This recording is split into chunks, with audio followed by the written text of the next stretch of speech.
Assalamu alaikum guys, I'm Hafiz Muhammad Mehran and in this lecture I will share to you some conditional tenses. जी, आज के lecture में हम conditional tenses का एक topic देखेंगे जो है सेकंड कंडीशन। सेकंड कंडीशन मैं इसलिए डिस्कस कर रहा हूँ क्योंकि ये अभी मुझसे एक दो फ्रेंड्स ने के साथ मैंने ग्रुप में भी शेयर की है व्हाट्सएप पर, तो मैंने सोचा चलो आप वीडियो भी बना दूँ, आप लोगों के साथ भी शेयर हो जाए, आप लोगों के लिए जो मसले मसाइल आते हैं कंडीशनल टेंसेस में वो भी सॉल्व हो जाएंगे। So let's start. जी, ये हमने आज लिया है टॉपिक सेकंड कंडीशनल टेंसेस को। जी, पहली होती है zero condition and then first and then second and then third. जी, अब हम देखते हैं पास्ट इंडेफिनेट सेंटेंस को। इसमें सेकंड कंडीशन में क्या होता है, एक सेंटेंस होता है पास्ट इंडेफिनेट का और उसके साथ जो दूसरा सेंटेंस आता है वो होता है वुड प्लस फर्स्ट फॉर्म। ठीक है जी, क्लियर। एक सेंटेंस होता है पास्ट इंडेफिनेट का, दूसरा होता है वुड प्लस फर्स्ट फॉर्म। अच्छा, इसके अलावा इस कंडीशन को डिस्कस करने से पहले मैं आप लोगों को एक बात और शेयर कर दूं। पास्ट इंडेफिनेट का सेंटेंस आ जाए ना, एक दो सेंटेंसेस होते हैं उनमें एक सेंटेंस आ जाए पास्ट इंडेफिनेट का, उसके साथ जो दूसरा सेंटेंस आएगा वो वुड प्लस फर्स्ट फॉर्म होगा। कीप इन योर माइंड यही होगा, वुड प्लस फर्स्ट फॉर्म होगा। नहीं, अगर ये नहीं है तो क्या करें, फिर पास्ट परफेक्ट होगा। वुड प्लस फर्स्ट फॉर्म नहीं है तो पास्ट परफेक्ट होगा, पास्ट परफेक्ट भी नहीं है तो फिर पक्का पास्ट कंटिन्यूस होगा। इन तीनों में से एक ही सेंटेंस लगता है पास्ट इंडेफिनिट के साथ, या तो वो वुड प्लस फर्स्ट फॉर्म हो सकता है, या फिर पास्ट परफेक्ट हो सकता है, या फिर पास्ट कंटिन्यूस हो सकता है। इन तीनों के अलावा कोई और सेंटेंस पास्ट इंडेफिनिट के साथ लग ही नहीं सकता। जी देखें जी, अब हम इनको one by one with example के साथ डिस्कस करते हैं। जी, पास्ट इंडेफिनेट के साथ जब वुड प्लस फर्स्ट फॉर्म आ जाती है तो उसके साथ कौन सी एग्जांपल्स बनती हैं।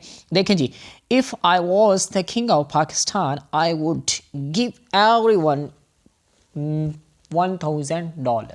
जी, दुआ करें जी मैं पाकिस्तान का वज़ीर आज़म बन जाऊँ तो मैं तो $1000 क्या, मैं तो करोड़ों डॉलर आप लोगों के नाम कुर्बान जाऊँ, मैं आप लोगों पे सदके जाऊँ, कुर्बान जाऊँ। देखें जी, एग्जांपल समझ आई। जी, फर्स्ट सेंटेंस को देखें जी, if I was the king of Pakistan, past indefinite का सेंटेंस है ना। हाँ जी जी जी जी बिल्कुल, ये पास्ट इंडेफिनेट ही है। दूसरा देखें जी, आई वुड गिव की फर्स्ट फॉर्म है ना। जी जी, उसके पास उसके से पहले वुड लगा हुआ है ना, बिल्कुल लगा हुआ है, तो फर्स्ट सेकंड कंडीशनल टेंसेस ये बन रहा है जी, बिल्कुल पक्का यही है, यही बनेगा। जी देखें जी, दूसरी example, if I won the lottery I would buy a new car. दुआ करें जी मेरी लॉटरी लग जाए और मैं कार बाय कर लूँ तो मैं उसमें आप लोगों को झूले दूंगा, इंजॉय करवाऊंगा। दुआ करें, अल्लाह पाक खैर करेंगे इंशाल्लाह। जी देखें जी, दूसरा जो इसकी कंडीशन है कि पास्ट इंडेफिनेट के साथ वुड प्लस फर्स्ट फॉर्म ना आए तो फिर क्या आ सकता है, तो फिर उसके साथ पास्ट परफेक्ट आ सकता है। अभी तो बताया था ना। जी जी बिल्कुल, पास्ट परफेक्ट ही आएगा। अगर पास्ट इंडेफिनेट के साथ वुड प्लस फर्स्ट फॉर्म नहीं है तो फिर पास्ट इंडेफिनेट के साथ क्या आएगा, पास्ट परफेक्ट आएगा। देखें जी, अब हम इसकी example, the train had left before I reach the station. देखें जी, हैड लगा हुआ है, बिल्कुल लगा हुआ है। हैड जिसमें हो वो पास्ट परफेक्ट का सेंटेंस होता है, बिल्कुल पास्ट परफेक्ट सेंटेंस ही होता है। और हैड के साथ परफेक्ट सेंटेंस, चाहे वो प्रेजेंट का है, चाहे वो फ्यूचर का है, चाहे वो कंटिन्यूस का है, उसमें जो मेन वर्ब होता है वो थर्ड फॉर्म ही होती है। बस बात करते हैं जी। पास्ट परफेक्ट में हमारे पास हेल्पिंग वर्ब हैड होता है, थर्ड फॉर्म लगी होती है, बिल्कुल लगी हुई होती है, लगी हुई है। देखें जी, the train had left, train चली गई, before I reached second form है ना। जी बिल्कुल सर, ये तो थर्ड भी है, अब हम क्या करें। ओ भाई साहब, थर्ड भी है सेकंड भी है, इन दोनों में डिफरेंस क्या होगा, जब सेकंड फॉर्म ऑफ वर्ब होगी तो उसके साथ कोई हेल्पिंग वर्ब नहीं आता। अगर फॉर्म ऑफ वर्ब सेकंड और थर्ड सेम है ना, तो जो सेकंड फॉर्म ऑफ वर्ब होती है उसके साथ हेल्पिंग वर्ब नहीं आता, थर्ड फॉर्म ऑफ वर्ब के साथ हमेशा हेल्पिंग वर्ब आता है। देखें जी, वो लेफ्ट थर्ड फॉर्म है ना हमारे साथ, उसके साथ उससे पहले हैड लगा हुआ है, उसके हेल्पिंग वर्ब आया हुआ है। रीच्ड अगर यहाँ पर as a third form use होती तो उससे भी पहले उसका कोई हेल्पिंग वर्ब होता, लेकिन वो हमारा मकसद नहीं है, तो ये यहाँ पर सेकंड फॉर्म यूज़ है।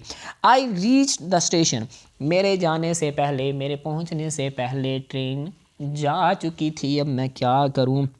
जी, यहाँ पर एक ही एग्जांपल लिखी हुई, चले कोई मसला नहीं, मैं हूँ ना, मैं आप लोगों के साथ और एग्जांपल इसके शेयर करता हूँ। फॉर एग्जांपल देखें जी, हाँ जी, देखें example, the meeting had come to close when I reached. जी, जब मैं पहुँचा तो मीटिंग कम टू क्लोज हो चुकी थी।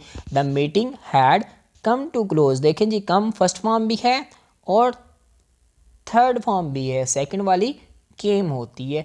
जब जैसे ही अब हमने इससे पहले हैड लगा हुआ है तो हमें फ़ौरन से पता चल गया कि as a third form use हुई है। हम ये नहीं कहेंगे यहाँ पर कि as a first form use हो रही है। जी you know better than to me. देखें जी the meeting had come to close, ये कौन सा सेंटेंस हो गया जी कौन सा हुआ, हैड कम लगा हुआ है, कौन सा सेंटेंस है जी बिल्कुल ये पास्ट परफेक्ट सेंटेंस ही है, बिल्कुल सही कहा आपने। व्हेन आई रीच, जी बिल्कुल। देखें जी अब हम I think so you have to clear this one and now we have to move out the next one is जी अगर हमारे पास पास्ट इंडेफिनिट के साथ वुड प्लस फर्स्ट फॉर्म भी ना हो, पास्ट इंडेफिनिट के साथ would plus sorry past indefinite के साथ पास्ट परफेक्ट भी ना लगाओ, तो फिर हम क्या करें जी। अगर वुड प्लस फर्स्ट फॉर्म भी नहीं है, पास्ट परफेक्ट भी नहीं है, तो फिर पास्ट कंटिन्यूस ही होगा, पक्का वही होगा जी, बिल्कुल वही होगा। देख लेते हैं जी उसकी एग्जांपल्स जी। When the school bell rang, जब स्कूल की घंटी बजी। आई वॉज हैविंग बाथ, जब स्कूल की घंटी बजी तो मैं नहा रहा था जी बिल्कुल। देखें जी और एग्जांपल देखते हैं। When I entered the room, जब मैं कमरे में दाखिल हुआ। दे वर प्लेइंग लूडो, तो वो लूडो खेल रहे थे। जब मैं कमरे में दाखिल हुआ वो लूडो खेल रहे थे। अच्छा हम इसको ओपोजिट भी कर सकते हैं, they were playing Ludo when I entered the room. अब पीछे वाली एग्जांपल को देखते हैं। I was having bath when the school bell rang, ठीक हो गया। जो भी एग्जांपल होगी वो सेंटेंस फर्स्ट पर भी आ सकते हैं।